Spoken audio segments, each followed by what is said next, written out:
Welcome back to my studio. Today we are diving into Project 4 of Arthur Stern's How to See Color and Paint It. As you all know, this is one of my favorite books. It's basically like Painting 1 and Painting 2 in college, all wrapped up into one book. It is broken up by the first 3 chapters are the structure, the materials, I've already gone over that, followed by all of the projects. They build upon each other, and the way that they build upon each other, I think is particularly smart as an arts educator, as someone who's worked through this book at various points in my life, although not as diligently as I'm doing here on YouTube and with my online art school, which is really fun and exciting. And today is kind of a big moment in the book. We have completed 3 projects and we're on our 4th, but this is kind of a big moment because where the first 3 projects were really simple, we were only doing a first statement. Some of the first paintings only had as many as like 7 colors. So it was really simple and it was focusing on making that first impression, that first statement, as Arthur Stern calls it, really well, a well-observed first statement. Now we're going all the way into our second and third statement. What does that mean? That means we are finding a lot more lifelike quality. Admittedly, this looks like perhaps not the most exciting project. However, because we are able to start to look at these subtle shifts in color and value and warmth and coolness, we now have a composition, unlike our first 3 projects, that looks realistic, lifelike, naturalistic, however you want to say it. I always think that there is this scale from abstract, think splatter paintings, all the way up to perfectly representational, think like a Vermeer or photorealistic kind of painting. And all of us have a home base somewhere. Obviously, there's a certain amount of what you want to paint like doesn't always perfectly match to your skill, and that's its own thing.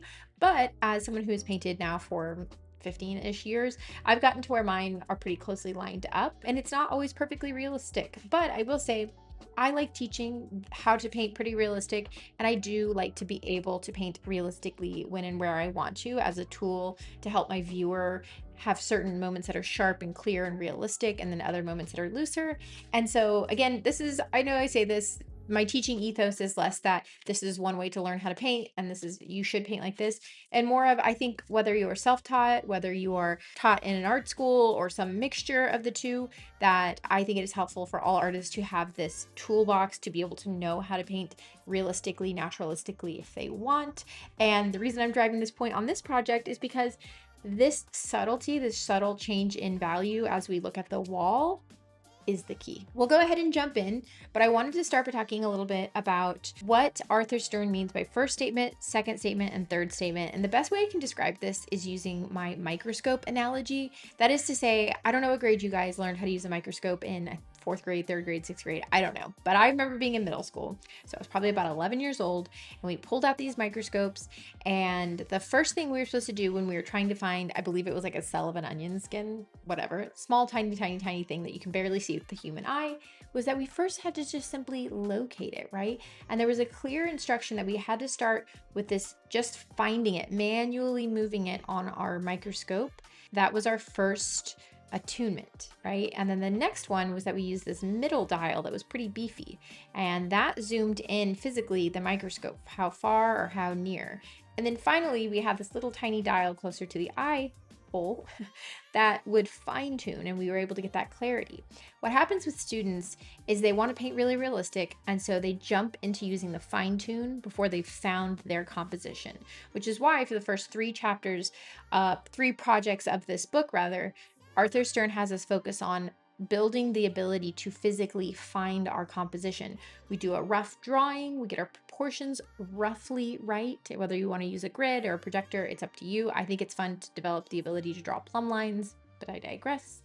And then we do our first analysis of color. In fact, for our first 3 projects, we found as little as 7 color blocks, when in reality, a really realistic looking painting is going to have hundreds and thousands, if not tens of thousands, of tiny little color observations. That's what makes something look realistic. But as Arthur Stern says, well begun is half done. If you can simply find it, then half of the work is done. And that's true with the microscope analogy, right? You don't want to be zooming in and clarifying dust specks when you're looking for an onion cell, to use this metaphor. In the same way, you want to make sure you found your first part of your painting. And this one is really simple because our Lightbox, our reference photo. Remember, you can always access the reference photos that I am making for this book in the blog. The blog is free. It has a lot of the resources, but if you would like to have the full conversation, watch me do it live and ask questions, share your progress with the community, as always, I'm going to plug my online art school. That is what I'm doing this project with primarily. If you are watching this and you are interested in becoming a lifetime member, it's just a one-time payment and you become a lifetime student forever. I have students in there who signed up in August of 2020 who are still rockin'. Then you can use code CColor26 for 20% off lifetime. We just added a brand new course.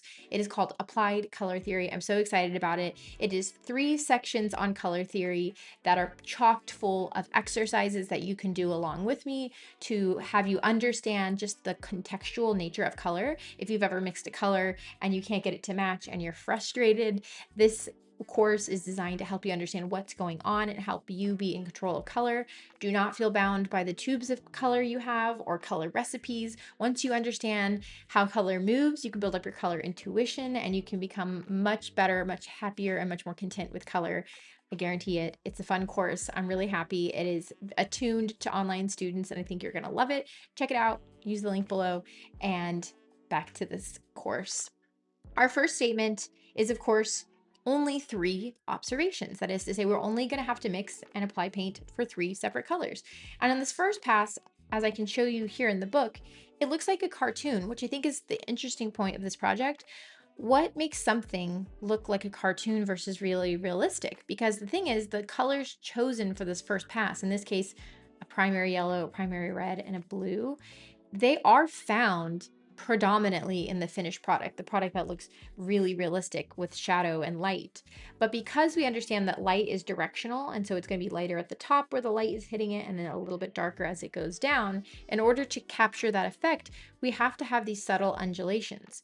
And that's really the difference. If you watch a cartoon, you'll see that even though there's sunlight coming in through the window of the kitchen because it's midday, cartoonists don't do that. They're using shorthand and illustration, and our brain kind of fills in the gap, especially if you've watched cartoons. Like our brain just, it's like a different language. But if you're wanting things to look realistic and naturalistic and lifelike, then you're going to have to use the language of realism, which is subtle value gradients.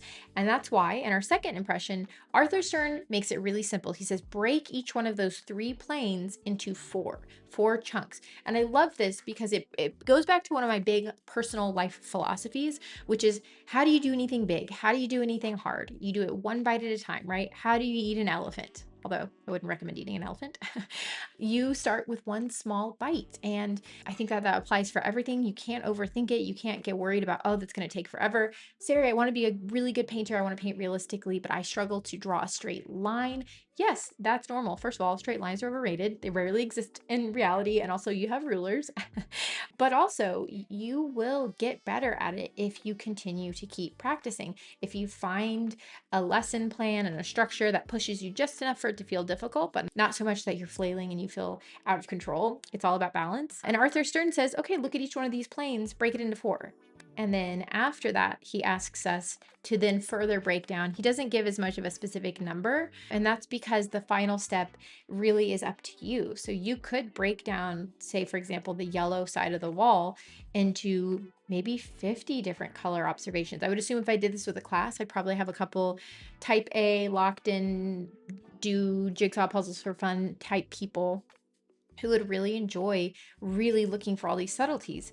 And I should say too, that when you're looking for these subtleties, not only is there a value shift, that is to say it's lighter in the corner and then darker as it recedes back away from the light, but there's also warmth, right? That as you get closer to the red wall, the yellow is going to have a little more orange to it because light is bouncing. And Arthur Stern is asking us to take in those observations. And I love him for making this one of the exercises because it's easy to jump into adding all these to an object, but I think by showing us that you can create this sense of lifelikeness and reality just by paying attention to our walls, it teaches us just how important those subtle shifts are. This is such a fun project. Hopefully it was helpful to watch it all come together. And there was a moment where all of a sudden it went from cartoon to realistic. I think that's always fun to watch in time lapse. And like I mentioned earlier, if you want to see this happen in real time and ask questions in real time, and they can be about the exact demo or they can be more broad questions, whatever you want, then I would highly recommend signing up for lifetime access to Not Sari Art School. It's a fun community over there. We're doing lots of fun stuff. And as always, hopefully this was helpful. I hope you enjoy working through this. Remember, the reference photo is in the link below in my blog, and you can go check that out and paint that. Let me know how you're doing, if you're enjoying these lessons. And next week, we are going to move on to finally painting fruit. I will say, once you get through project 6 and 7, it starts to become a lot more fun. In fact, I am filming these a little bit late, and I just did project number 8, where we have this great lifelike box. Once again, we're dabbling in our primary box, and it was so fun. Next week we are doing, I believe, cloth. So it really starts to get a lot more sophisticated. And of course, by the end of this book, we'll be pulling all these lessons together and building a really robust understanding of painting. And I really do think if you can get through this book, if you can do these projects on your own time using my reference photos, then you'll walk out the other end a better painter.